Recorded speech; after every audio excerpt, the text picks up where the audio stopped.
शुभ सकाळ शुभ अभिनंदन। जय जगन्नाथ प्रभु। Good morning.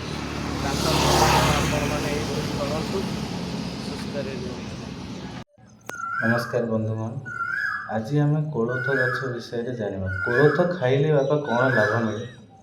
कोलथ एमती एक डाली दैनंदिन जीवन में आम जिते प्रकार डाली खाऊँ तन्मध्य कोलथ गुरुत्व बहुत बेसी अच्छे। यह एक पुराना और पौष्टिक डाली। ए प्रोटीन, फाइबर, आयरन, कैल्शियम भल परिमाण थाए। कोलथ शरीर को की शक्ति जोगाए? कोलथ खाइले शरीर को शक्ति मिले, दुर्बलता कमे। साधारणतः ग्रामांचल आर इम्पोर्टाट बहुत अच्छे। ग्रामांचल लोक मैंने या शक्तिवर्धक खाद्य भाव खाती। यह ओजन कमाई साहाय्य करे? निश्चय। कोलथ रे फाइबर अधिक थिबारु पेट दीर्घ समय धरी भरी रहे, भोक कम लगे और ओजन नियंत्रण में उपकार। किडनी स्टोन पाई कोलथ भल बोली सुनिछि। निश्चित। हाँ, यहाँ निश्चित सत।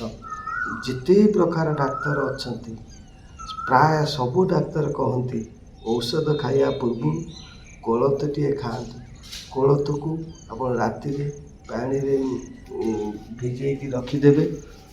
सी सका से कोलथ पानी पीबे और कोलथ को डाली कर पीबे। या फल किडनी स्टोन आपे आपे मिले जाए। यह प्रसाव सफा करिबारे बा परिस्रा सफा करिया सहायक हुए बोली साधारणतः लोक माने बेसी कोलथ को पसंद करते। डायबिटीज थिबा लोक खाई परिबे कि? हाँ, किंतु अल्प परिमाण खाई परिबे, कारण कोलथ धीरे धीरे हजम शक्ति को बढ़ाए, जार सुगार हठात बढ़े ना। हाड़ और रक्त पाई किछि लाभ अछि कि? निश्चय।